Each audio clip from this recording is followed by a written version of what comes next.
루푸스는 환자마다 아주 증상이 다 다양하고 그렇기 때문에 치료법도 서로 다 다를 수 있는, 또 이게 아직까지는 완치법이 없고 이게 악화와 완화를 반복하기 때문에 저희가 관해를 목표로 치료를 하고 있기 때문에 루푸스는 치료도 어렵고 또 진단도 어렵고 그런 희귀 난치, 의사한테도 어려운 병이라고 생각합니다.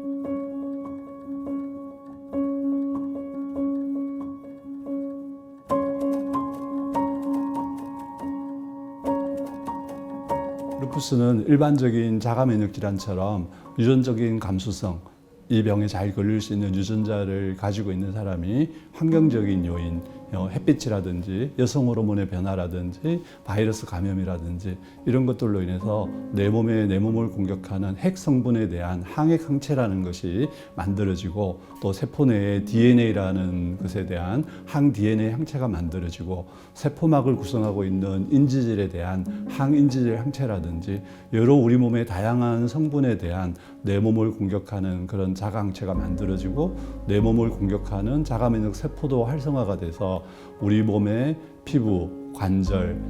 신장, 심장,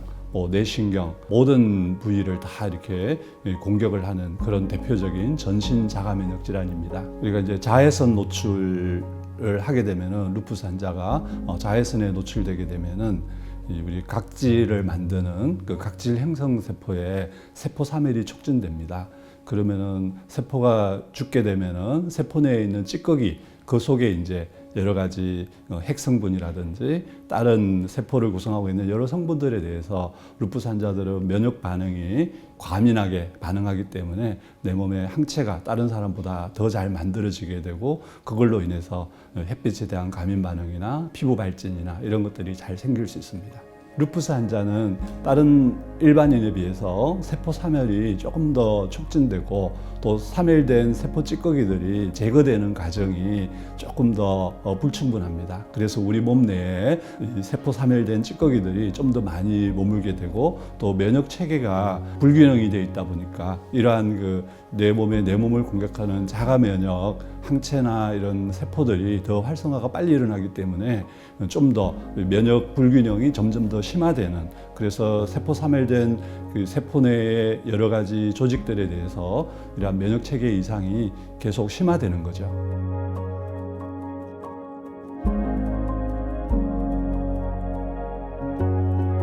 루푸스는 흔히들 천혜의 얼굴을 가졌다고 얘기를 하죠. 환자마다 개개인의 임상 증상이 다르고, 그렇기 때문에 처음 시작 증상도 다르기 때문에 어떤 루푸스 환자들은 뇌신경 증상으로, 어떤 사람들은 심장이나 폐에 물이 차는 증상으로, 어떤 사람들은 관절 증상으로 나타나고, 대부분은 신장이 안 좋아서 몸에 부종이 생기거나 그래서 진단된 경우도 있고, 처음에 빈혈과 혈소판 감소증으로 혈액내과에 가서 나중에 이게 원인이 루푸스였다라고 나중에 진단되는 경우도 있고, 또 자가면역 간염인 줄 알고 진료를 받다가 나중에 이게 루푸스에 의한 간침범이다 이렇게 이제 결론이 내려지는 경우도 있을 수 있어서, 루푸스는 환자마다 아주 증상이 다 다양하고 그렇기 때문에 치료법도 서로 다 다를 수 있는, 또 이게 아직까지는 완치법이 없고 이게 악화와 완화를 반복하기 때문에 저희가 관해를 목표로 치료를 하고 있기 때문에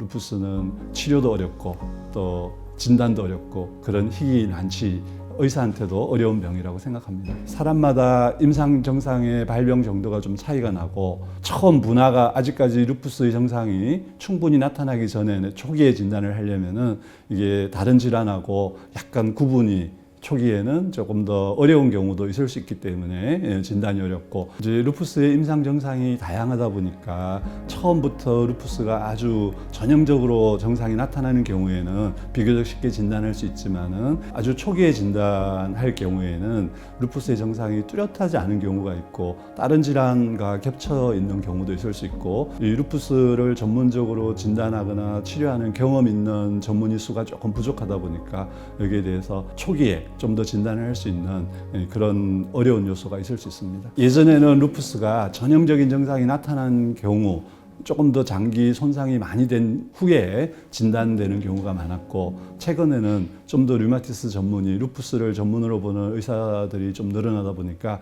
조금 더 장기 침범이, 장기 손상이 좀 더 덜한 경우에 좀 더 조기에 진단되기 때문에, 그리고 치료 약물도 예전에는 스테로이드와 항말라리아제 이 정도밖에 없던 시절에 비해서 요즘은 루푸스의 질병 기전에 근거한 새로운 치료약제들도 많이 개발이 되고 있기 때문에 좀 더 조기 진단되고, 또 치료 약물도 좀 더 다양해졌기 때문에 치료 효과도 더 좋은 것으로 이렇게 생각합니다. 스테로이드나 항말라리아제는 비특이적으로 면역 기능을 조절했다고 생각한다면은, 최근에 나온 치료제들은 우리 루푸스의 발병 기전 중에 면역 물질을 활성화시키는 인터페론 알파라는 것이 루푸스의 발병 기전에 있어서 되게 중요한 역할을 하는데요. 이러한 그 인터페론 알파를 좀 더 조절해 줄 수 있는, 그래서 인터페론 알파의 수용체를 차단하거나 인터페론 알파를 표적으로 하는 그런 이제 치료제들이 개발돼서 사용할 수 있게 되었고, 항체를 만드는 B림프구를 자극하는, B림프구를 활성화시키는 물질을 차단하는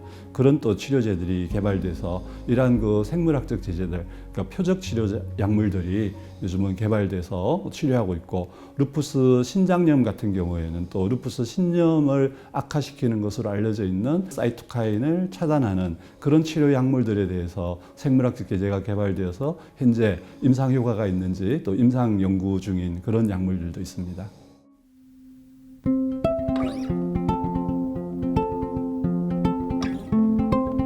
자기 관리가 제일 중요하고, 루푸스는 언제든지 다 나았다 싶다가도 악화가 될 수 있는 병이기 때문에 정기적인 검진, 또 현재 내 몸의 상태를 잘 평가해서 약물 치료가 필요한가, 또 어느 정도의 적절한 약물이 나한테 지금 현재 필요한 상황인가, 이걸 의료진과 잘 상의를 해서 의료진과 상의 없이 일방적으로 약물 치료를 중단한다든지, 내가 다 나았겠지 생각하고 병원 방문을 안 한다든지, 이렇게 되면은 또 아주 악화가 돼서 병원에 오는 경우를 종종 보게 되거든요. 그러니까 내 몸이 좋은 상태이더라도 정기적으로 진료를 받으시고, 약물 치료가 또 경과가 좋다면은 약물 용량을 조절하고, 그렇게 함으로써 서서히 내 지금 현재의 몸 상태에 가장 적절한 약물을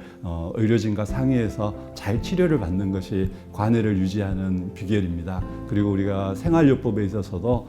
적절한 운동과 이제 건강한 식습관, 수면의 질을 잘 높임으로써 좋은 면역 체계를 잘 유지할 수 있는 그런 것들이, 루푸스가 자가 면역 질환이니까 좋은 면역이 잘 유지가 되면은 루푸스가 활성화되는데 또 좀 더 예방 효과가 있을 것으로 생각합니다. 스테로이드는 이제 젊은 여성들이 루푸스 환자들이 많다 보니까, 스테로이드의 부작용 중에 가장 대표적인 게 얼굴의 외형이 변하죠. 얼굴이 커지고 달 모양으로 둥근 얼굴로 이렇게 바뀌게 되고, 또 복부 비만이 나타나게 되니까 어떻게 하면은 스테로이드를 빨리 피할 수 있을까, 줄일 수 있을까, 이게 이제 루푸스 환자들이 치료하면서 첫 번째 겪는 문제인데요. 이게 이제 병이 빨리 좋아져야지 스테로이드 약물을 줄일 수가 있고, 또 함께 사용하는 면역 조절제나 이런 약물들이 어느 정도 시간이 지나야지 내 몸의 면역을 좋게 해줘서 이 루푸스가 좋아질 수 있기 때문에, 급성기 때는 어쩔 수 없이 스테로이드를 사용하게 됩니다. 그래서 빨리 이게 치료를 잘해서 급성기에 지금 면역이 아주 활성화된, 내 몸을 공격하는 이러한 이 면역 조절 물질들이 내 몸에 아주 많아진 상태를 빨리 이렇게 좀